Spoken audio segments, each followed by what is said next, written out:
Dear all, तो आज हम लोग फिजिक्स के जो चैप्टर है प्रकाश का परावर्तन एवं अपवर्तन दोनों का देखने वाले हैं ऑब्जेक्टिव। यदि आपने सच्चे मन दिल से देख लिया तो आप बिहार बोर्ड में टॉप करने वाले हैं। ठीक है, यदि मेहनत नहीं करोगे तो भाई टॉप तो नहीं करोगे, क्योंकि शौक तो सबका रहता है, पढ़ता कोई कोई है। तो आप मेरे वीडियो के साथ बने रहिए, बहुत ही अच्छा आपको लगेगा और पूरा का पूरा बन जाएगा। चलिए तो हम लोग स्टार्ट करते हैं ऑब्जेक्टिव। ठीक है, 50 ऑब्जेक्टिव है और 50 के 50 मोस्ट इम्पोर्टेंट है भाई। यदि आपने देख लिया तो बल्ले बल्ले है आपका। ठीक है, चलिए स्टार्ट करते हैं। पहला है कि दाढ़ी बनाने के लिए उपयोग में आने वाले दर्पण कौन सा है। जो दाढ़ी बनाते हैं ना, शेविंग करते हैं, केस करवाने जाते हैं, ठीक है, तो उसमें जो दर्पण जो लगा हुआ रहता है वो कौन सा दर्पण रहता है, वो रहता है अवतल दर्पण। और अवतल दर्पण क्यों रहता है? क्योंकि प्रतिबिंब का साइज बड़ा बनेगा और जो काटने में सहूलियत होगा। कैंची लगाना कहीं लगा देगा कहीं तो हो जाएगा बल्ले बल्ले। तो इसलिए इसका आंसर क्या होगा? अवतल दर्पण, ए नंबर करेक्ट आंसर। ठीक है, अगला देखेंगे, वह निम्नलिखित में से कौन सा पदार्थ लेंस के लिए प्रयुक्त नहीं किया जा सकता है। अब लेंस होता है वो पारदर्शक पदार्थ से बना हुआ जिससे आर पर आसानी से जा सके। ओके, आपको तो पता है ना, कल बताए थे। तो अब है एक तो जल इससे आर पर जा सकता है, कांच इससे प्रकाश आर पर जा सकता है, तो ये दोनों तो नहीं होगा। एक है प्लास्टिक, इससे कोई प्लास्टिक भी होता है जो पारदर्शक होता है जिससे आर पर आराम से, चाहे आप तो देखे होंगे प्लास्टिक पन्नी भी आता है, नहीं डियर। तो इसका आंसर क्या होगा? मिट्टी, D is a correct answer. इसका आंसर क्या होगा? D, D is a correct answer. चलते हैं हम अगले क्वेश्चन पे। अगला क्वेश्चन है, निर्गित किरण तथा अभिलंब के बीच का कोण क्या कहलाते हैं। आपको हम कल बताए थे कि प्रकाश के परावर्तन का नियम है कि आने वाला किरण को आपतित किरण कहते हैं, जाने वाला अपवर्तित किरण कहते हैं। उसके बीच क्या होता है? निर्गित किरण, जो आने वाले के साथ बनता है, उसको क्या कहते हैं? आपतन को नहीं, परावर्तन को नहीं, जाने वाला कहते हैं निर्गित किरण है, जिसे कहते हैं ये है आपका सी नंबर आंसर। आप समझो इसको। सबसे पहले मान लो कि ये आपका क्या है? कांच है, और कांच में मान लो ऊपर से पूरा हवा है, एक प्रकाश यूं आएगा, यूं इसको जाना चाहिए सीधा लाइन में, लेकिन ना जाकर हल्का से क्या होगा? तिरछा हो जाएगा और फिर यहाँ पर आ जाएगा। तो ये इसके साथ जो निर्गित किरण है, ये बाहर निकलने वाली किरण है, इसके साथ और अभिलंब के साथ जो कोण बनेगा, अभिलंब के साथ जो कोण है बनेगा, उसे क्या कहेंगे? निर्गित किरण कहेंगे। तो आपका होगा सी जे करेक्ट आंसर। ओके डियर, चलते हैं नेक्स्ट क्वेश्चन पे।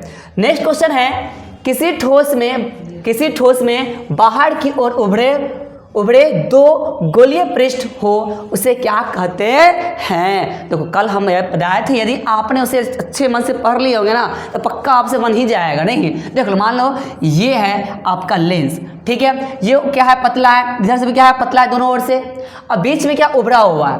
बाहर की ओर उभरा हुआ है, ठीक है। तो इसे क्या कहेंगे? उत्तल लेंस। क्या कहेंगे डियर?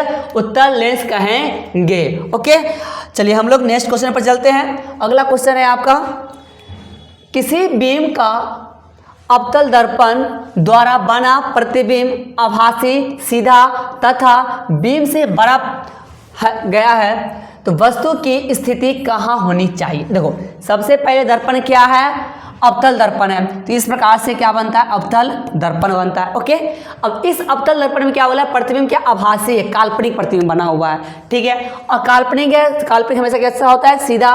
और ये कैसा होता है डियर? ये क्या है? बीम के आकार में बड़ा है, बीम के आकार में बड़ा है। तो इसका आंसर क्या हो जाएगा आपका? दर्पण के ध्रुव और मुख्य फोकस पर रखेंगे। तो अब इसका क्वेश्चन है, तो यहाँ पर बनाना पड़ेगा, ठीक है, कि कहाँ पर रखेंगे इसका याद करना पड़ेगा, आपको बनाकर दिखाना पड़ेगा। तो इसका डीजे करेक्ट आंसर। चलिए अगला क्वेश्चन देखते हैं। अगला क्वेश्चन है, सर्च लाइट परावर्तक सतह होता है। ये आपने सर्च लाइट शायद कहीं देखे होंगे, ठीक है। तो अब सर्च लाइट में क्या है कि मान लो कि इस प्रकार से उसका कवर रहता है, आगे से यहाँ पर क्या रहता है? रेड बल्ब लगा हुआ रहता है। मान लो कि यहाँ पर क्या है? थोड़ा सा बल्ब लगा हुआ है। तो ये जो सतह है इस प्रकार से क्या है? ऊपर से क्या किया गया है? परावर्तक किया गया, पॉलिश लगाया गया, इस साइड से निकला हुआ है। तो ये कौन सा हो जाएगा आपका? अवतल। कौन सा हो जाएगा डियर? अवतल हो जाएगा। तो अवतल हो जाएगा इसका B is a correct answer. B is a correct answer. I hope ये बात आपको समझ में आ रहा होगा। ओके डियर, चलिए अगला क्वेश्चन देखेंगे। वह है, निर्वात में प्रकाश की चाल क्या होती है। कल आपको बताए थे, यदि आपको याद हो तो हवा में और निर्वात में क्या होता है? 3 × 10 के पावर 8 मीटर पर सेकेंड होता है, ठीक है। यहाँ पर तो इसमें पावर सबका छूट गया है, ठीक है डियर। आपको बताना है कि इसमें से क्या होगा। तो ये तो होगा किलोमीटर में, नहीं है मीटर पर सेकेंड में। A is a correct answer. Okay, चलते हैं नेक्स्ट क्वेश्चन है 8 नंबर क्वेश्चन है, प्रवर्तन के नियम से निर्धारित होता है। प्रवर्तन के नियम से क्या निर्धारित होता है? उसके नियम से निर्धारित होता है आपतन कोण बराबर होता है प्रवर्तन कोण के। ओके डियर, तो आपका क्या हो जाएगा, ए इज ए करेक्ट आंसर। यहाँ पर बराबर होगा, इक्वल टू का साइन होगा। ओके, चलिए अगला देखते हैं।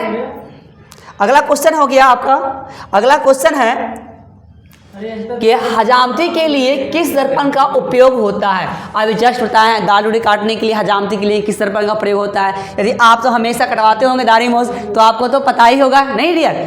चलिए, तो इसका क्या हो जाएगा, अवतल दर्पण A is a correct answer. Okay, चलिए अगला क्वेश्चन देखेंगे। अगला क्वेश्चन है प्रकाश की किरणें गमन करती है। ये तो देखो तुम बच्चा वाला क्वेश्चन है ना। यदि थोड़ा से पढ़ने में तेज हो, थोड़ा से भी, तो आपसे पक्का बन गया होगा ना। चलिए, तो क्या होने वाला, जल्दी से बताओ क्या होगा। ए आएगा। सीधी रेखा में, सरल रेखा को कहते हैं सीधी रेखा, सरल रेखा या कहेंगे सीधी रेखा। ओके, तो ये हो जाएगा आपका A is a correct answer. Okay, चलिए तो अगला क्वेश्चन देखेंगे। अगला क्वेश्चन, लेंस में मुख्य फोकस की संख्या कितनी होती है। ये मान लो फटाक से और लेंस बनाओ, इसमें बनाए थे। क्या है, पहला F1, दूसरा क्या है F2, फिर यहाँ पर क्या होता है 2F1, फिर यहाँ पर क्या होता है डियर 2F2, 2F2 होता है। तो अब कितना फोकस है, दो हो गया यहाँ पे, तो 4 हो जाएगा। लेकिन यहाँ पर नहीं है, 2 है, तो मुख्य 2 फोकस मान सकते हैं। तो ये हो जाएगा आपका ए हो जाएगा। ए इज ए करेक्ट आंसर, 2 होगा। इसको छोड़ दो, ये तो कंडीशन माना जाता है, 2 मेन रहता है F1 और F2, तो 2 इज ए करेक्ट आंसर हो जाएगा। ठीक है, अगला देखेंगे। आगे में है किसी माध्यम से परावर्तक का मान होता है। अब किसी माध्यम में अपवर्तनांक, आपको कल बताया था ना, अपवर्तनांक क्या होता है, अपवर्तनांक का क्या मान होता है उसकी अपेक्षा में। ठीक है, तो क्या हो जाएगा इसका, साइन आई मतलब इंसिडेंट रे। ओके, इसके बाद है साइन आर होता है, साइन आर होता है। ओके, इसका मान हो जाता है स्थिर होता है। इसमें क्या कहते हैं, इसका किसमें मिल रहा है आपको, ए नंबर मिल रहा है। A is a correct answer. Okay dear, चलिए अगला क्वेश्चन देखते हैं। प्रकाश के अपवर्तन के कितने नियम हैं। बुद्धू से बुद्धू इंसान होगा ना, तो ये भी बता देगा कि इसके कितना होगा, 2 हो जाएगा। तो 2 किस में आ रहा है, बी में। B is a correct answer. चलिए अगला क्वेश्चन देखेंगे। अगला क्वेश्चन है, वस्तु से छोटे और आभासी प्रतिबिंब इनमें से किस दर्पण में प्राप्त होता है। पहले तो कंडीशन देखना है। ओके, कंडीशन में क्या है, तो छोटा है, वस्तु से छोटा प्रतिबिंब है, और क्या आभासी है। ये सब कौन सा बनता है, उत्तल में बनेगा, या तो एक तो आभासी है, छोटा है। समतल में तो बराबर बनता है। समतल में आप जो घर में खास तौर पर देखते होंगे, रोज के रोज दम हैंडसम बनने के लिए बार बार दिखते होंगे, नहीं शीशा को, तो घर में जो रहता है वो कौन सा रहता है, समतल रहता है। तो समतल में अब क्या है, एकदम बराबर रहता है, नहीं तो बराबर रहता है, तो ये तो आंसर होगा नहीं। अवतल में दोनों प्रकार के बनता है, लेकिन छोटा बोल रहा है, इसलिए क्या हो जाएगा यहाँ पे, D is a correct answer. D is a correct answer हो जाएगा, उत्तल दर्पण। आई होप ये बात आपको समझ में आ गया होगा। ठीक है, चलते हैं 15 नंबर क्वेश्चन पे। 15 नंबर क्वेश्चन क्या है कि उत्तल दर्पण में से किस प्रकार का प्रतिबिंब बनता है। उत्तल दर्पण में हमेशा कैसा प्रतिबिंब बनता है, काल्पनिक प्रतिबिंब बनता है। तो आप देखो, काल्पनिक कोई कहते हैं आभासी, इसमें क्या हो गया, B is a correct answer. ठीक है, आभासी को क्या कहते हैं, काल्पनिक, इमेजिनरी कहते हैं। ठीक है, चलिए अगला देखेंगे कि समतल दर्पण द्वारा क्या बनते हैं। अब समतल दर्पण द्वारा कैसा बनता है, जे काल्पनिक प्रतिबिंब या आभासी प्रतिबिंब। काल्पनिक को क्या कहते हैं, आभासी। ये रहा आपका ए नंबर, तो A is a correct answer. Okay, चलिए अगला देखेंगे, किसमें क्या, वस्तु से छोटा प्रतिबिंब बनता है। वस्तु से छोटा हमेशा याद रखना, जैसे आप देखते हो अपना शकल देखो तो छोटा प्रतिबिंब बनेगा, किस दर्पण, उत्तल दर्पण में। पहले इसे देखना पड़ेगा, छोटा प्रतिबिंब बनता है। इसमें हो जाएगा आपका इसमें उत्तल दर्पण भी हो जाएगा, ये तो होगा नहीं। इसमें क्या हो जाएगा आपका, ये दोनों हो जाएगा आपका A B, D is a correct answer, D is a correct answer. Okay, चलिए अगला क्वेश्चन देखेंगे। अगला क्वेश्चन है प्रकाश क्या है। प्रकाश आपको ही पता है ऊर्जा का रूप है। प्रकाश क्या है, ऊर्जा का रूप है, एनर्जी का रूप है, फॉर्म ऑफ एनर्जी। ओके, तो पहला कणों का प्रभाव, बिल्कुल नहीं। आंखों को प्रभावित करने वाली ऊर्जा, ये हो जाएगा बी नंबर आंसर। आंखों को प्रभावित करने वाले ऊर्जा हो जाएगा बी नंबर करेक्ट आंसर है। ठीक है, अगला देखेंगे। अगला क्वेश्चन है जिस दर्पण में प्रतिबिंब सीधा और आकार में वस्तु के बराबर होता है उसे क्या कहते हैं। प्रतिबिंब क्या हो, सीधा हो और आकार में क्या बराबर हो, तो इससे इसको क्या कहे, किस में बनेगा जी, तो वस्तु के आकार के बराबर किसमें बनता है, समतल में। C is a correct answer, C is a correct answer. अगला क्वेश्चन देखेंगे। अगला है एक गोलीय दर्पण की वक्रता त्रिज्या 40 सेंटीमीटर है तो इसकी फोकस दूरी क्या होगा। ये फॉर्मूला बताया थे संबंध, ठीक है, कि F बराबर क्या होता है, R/2 और R का मान कितना दिया है, 40 का दिया जी, 40। तो F क्या हो जाएगा इसका, 40/2 यानी F = 20 सेंटीमीटर। 20 सेंटीमीटर, देख लो 20 सेंटीमीटर कहाँ है आपका, ये 40 है, 30 है, गलत है। C is correct answer, C is correct answer. तो आप तो एकदम यूँ चुटकी मारोगे, यूँ बना दोगे, कितना आ जाएगा, 20 सेंटीमीटर करेक्ट आंसर आ जाएगा। ठीक है, आप देखेंगे अगला क्वेश्चन देखेंगे डियर।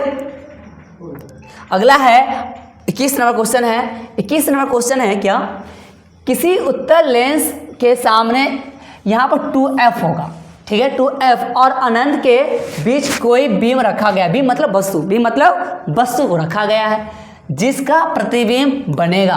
अब उसका प्रतिबिंब, इसका प्रतिबिंब कहाँ बनने वाला है, तो ये आपको तो क्या करना पड़ेगा, एक तो लेंस लेना पड़ेगा, उत्तल लेंस। ओके, ये रहा आपका उत्तल लेंस।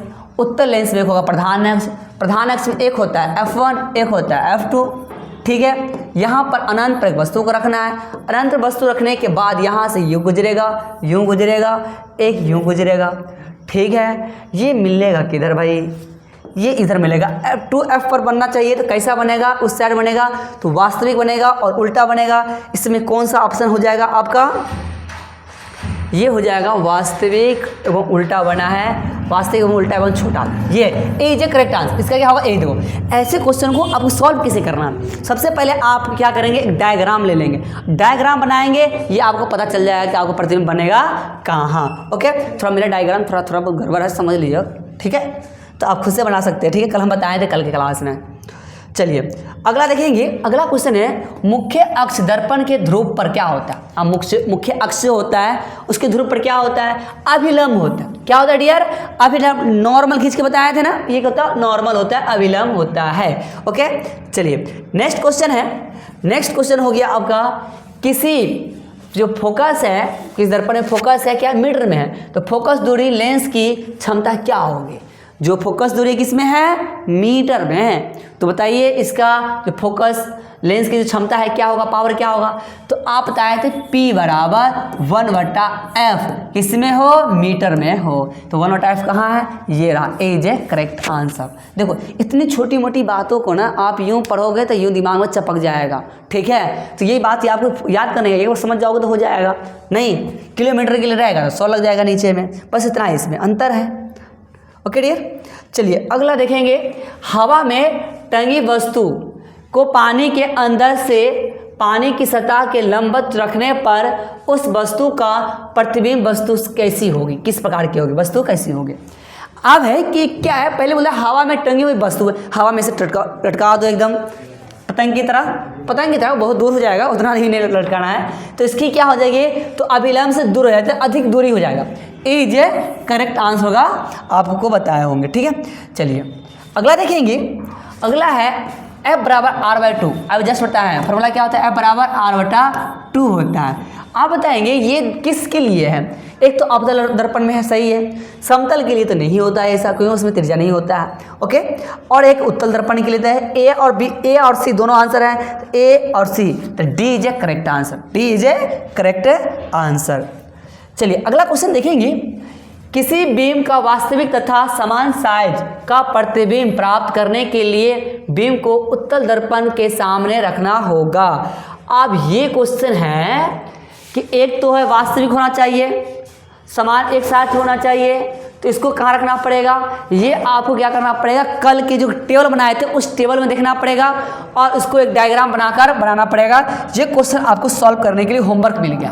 क्या मिल गया, होमवर्क मिल गया। ठीक है, चलिए अगला क्वेश्चन है, मोटर गाड़ी का पावर्स माने पिछला, पावर्स मतलब पिछला दर्पण किसका होता है, किस चीज़ का पीछे का भाग देखने के लिए किसका होता है, ये होता है आपका उत्तल दर्पण।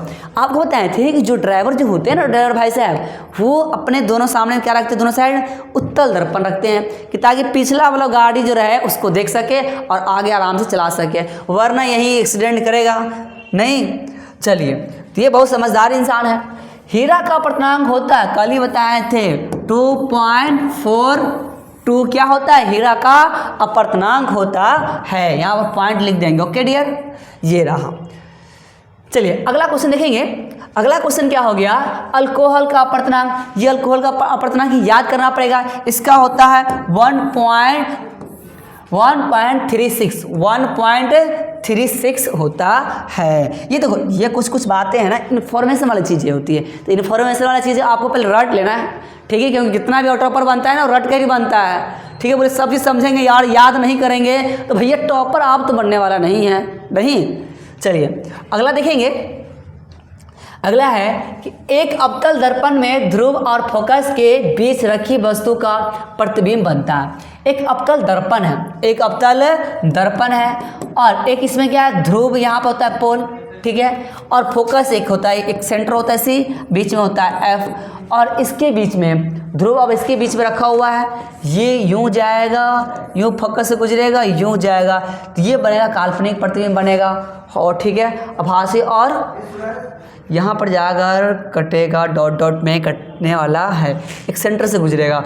यहाँ तो कटेगा नहीं, डॉट डॉट में आभासी बन जाएगा और बड़ा बनने का चांस है क्या, हाँ हो सकता है बड़ा बनेगा। तो ये हो गया बड़ा और आभासी, बड़ा और आभासी, तो इसका हो जाएगा B is a correct answer, B is a correct answer. Okay, चलिए इसका है, ये नहीं होने वाला है, इसको छोड़ दो। अवतल लेंस को कहा जाता है अपसारी लेंस कहा जाता है। क्यों कहा जाता है, क्योंकि अवतल लेंस से गुजरने वाले जितने भी जो प्रकाश की किरण होती है उसको डाइवर्ट कर दिया जाता है। जैसे ये मान लो ये रहा अवतल लेंस, यहाँ से पड़ेगा डाइवर्ट, यहाँ पड़ेगा डाइवर्ट, यहाँ पड़ेगा डाइवर्ट, यहाँ पड़ेगा डाइवर्ट, तो ये क्या कर अपसरित कर रहा है, इसलिए इसे क्या नाम पड़ जाएगा, अपसारी लेंस पड़ जाएगा। आई होप ये बात आपको समझ में आ रहा है, बोरिंग तो नहीं लग रहा है ना। यदि लग रहा है तो भाई थोड़ा ब्रेक लेकर आप देख सकते हैं, पॉज कर दो, पॉज 2 मिनट के लिए कीजिए, फिर से रेस्ट लीजिए, फिर से एकदम एनर्जी के साथ आइए और इसको देखिए। ओके, चलिए अगला है कि सिनेमा के पर्दे पर किस प्रकार का प्रतिबिंब बनता है। तो देखो सिनेमा घर आप लोग तो बहुत गए होंगे देखने के लिए, सिनेमा के साथ कुछ और भी देखने के लिए गए होंगे वहाँ पे, तो कैसा प्रतिबिंब बनता है सिनेमा में, वास्तविक बनता है, रियल इमेज बनता है, रियल इमेज बनता है। नहीं तो आपका क्या होगा, ए इज ए करेक्ट आंसर। चलिए अगला देखेंगे। अगला है उत्तल लेंस की क्षमता होती है। उत्तल लेंस की क्षमता किसमें होती है भाई, उत्तल लेंस की क्षमता आपको हो सकता है, ये आपका हो गया 0 तो होगा नहीं, इनमें से कोई नहीं, क्यों होगा भाई, उत्तल लेंस की क्षमता है माइनस हो सकता है।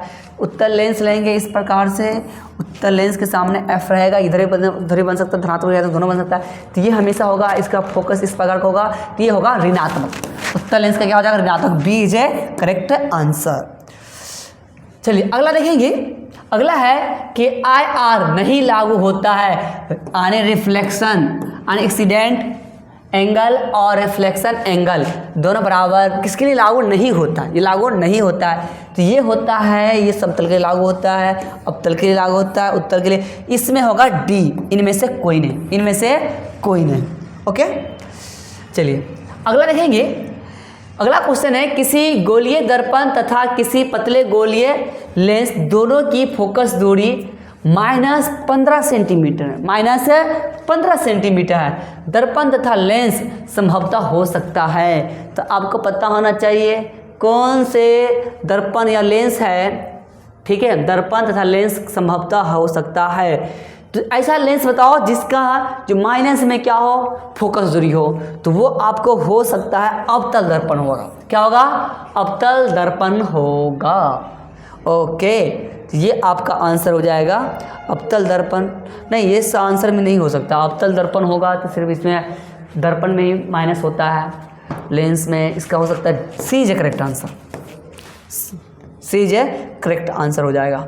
चलिए अगला देखेंगे। अगला क्वेश्चन है भाई साहब दम एनर्जी के साथ देखेंगे। अगला क्वेश्चन आ गया आपका, क्या है?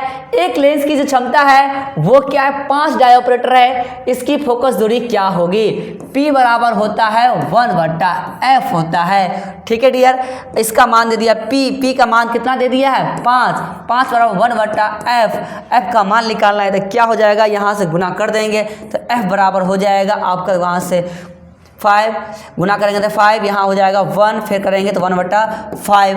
100 यदि मान लेते सेंटीमीटर में 100 काट देंगे तो हो जाएगा कितना हो जाएगा? 5 से काटेंगे तो 25 मरते हो जाएगा, कट जाएगा। 25 से 20 बन 100 भाई, इनका कितना हो जाएगा? 20 हो जाएगा, सॉरी 20 हो जाएगा। तो 20 कट जाएगा, 20 सेंटीमीटर माइनस 20 सेंटीमीटर कहाँ लिख रहा है आपको? बी में। B is a correct answer. Okay, ऐसे क्वेश्चन को ना आपने कॉपी तुरंत यू पेन निकालना, यूँ सॉल्व करके बना देना। ये देखो इसका होने वाला है 20। ओके, अगला देखेंगे। सेंटीमीटर 20 नहीं 100 सेंटीमीटर होगा, इसका ये हो जाएगा। ठीक है, अगला देखेंगे। 2D क्षमता वाले लेंस की फोकस दूरी है 2D यानी 2 है, इसका जो पावर कितना है? 2 है, तो इसकी जो फोकस दूरी होगी वो क्या होगी? 1/f क्या होगा? ठीक है, तो ये आपका हो जाएगा, गुना करोगे 2f बराबर में क्या हो जाएगा? 1 हो जाएगा। ठीक है, तो 1 को लिखेंगे f बराबर 1/2 कर देंगे। यदि आप यहाँ पर 100 कर देंगे, 100 करने से क्या हो जाएगा? आपका काट देंगे, कटने के बाद क्या आ जाएगा? या 50 आ जाएगा। ठीक है, तो ये यदि प्लस में है तो प्लस 50 आ जाएगा, माइनस है तो ये प्लस में है तो ये is a correct answer. Okay, चलिए अगला देखेंगे। अगला हो गया है आपका, लेंस की क्षमता का ऐसा मात्रक क्या होता है? यदि आपके दादा दादी पहनते होंगे ना चश्मा, तो उसका भी कुछ ना कुछ पावर होता होगा, तो वो पावर क्या हो जाएगा? आपका डायऑपरेटर। मेरा है विदाउट पावर वाला है। ओके, तो समझा कीजिएगा, ये हम थोड़ा स्टाइलिश के लिए नहीं लगाते हैं, वो थोड़ा बहुत ज़्यादा लाइट रहता है ना, इसके लिए लगाए हुए रहते हैं। चलिए तो अगला क्वेश्चन पर चलते हैं। अगला क्वेश्चन हो गया आपका, समान फोकस दूरी के उत्तल लेंस और अवतल लेंस को सटाकर रखे गए हैं। देखो 2 लेंस है, दोनों को चिपका दिए एक साथ, और चिपकाने के बाद जो बना एकदम भयानक लेंस बनेगा, तो वो लेंस काम करेगा कैसा भाई? तो वो काम करेगा कांच के आयताकार सिल्ली की तरह काम करने वाला है। तो यहाँ इसका आंसर क्या हो जाएगा? C is a correct answer. Okay, चलते हैं अगला क्वेश्चन पे। अगला क्वेश्चन है आपका, उत्तल लेंस द्वारा तब काल्पनिक प्रतिबिंब बनता है जब बीम कहाँ पर रहता होगा। अब ये तो क्वेश्चन बहुत है डिफिकल्ट। ये अब क्या करना पड़ेगा? पहले आपको इसका डायग्राम बनाना पड़ेगा। डायग्राम बना लो कि ये रहा आपका उत्तल लेंस, इसमें एक हो गया प्रधान अक्ष में एक हो गया F1, एक साइड हो गया F2। ओके, इसमें रखना है बीम को कहाँ रखें जो काल्पनिक बनेगा।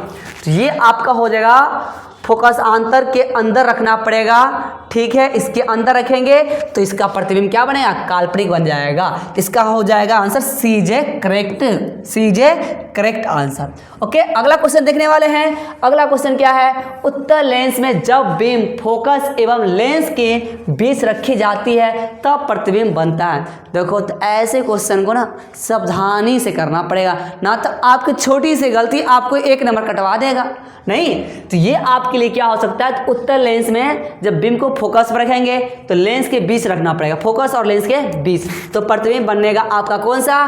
काल्पनिक। काल्पनिक हमेशा कैसा होता है? सीधा होता है। इसका हो जाएगा आंसर ए जे करेक्ट आंसर। ओके डियर, चलिए ये क्वेश्चन को सॉल्व कर लीजिएगा, एक बार चेक कर लीजिएगा, हो सकता है बाय द वे आंसर हो सकता है कि मेरा गलत हो। ठीक है, तो अगला है कि जब कोई वस्तु अनंत पर रहता है तो उत्तल लेंस द्वारा उसका प्रतिबिंब बनता है।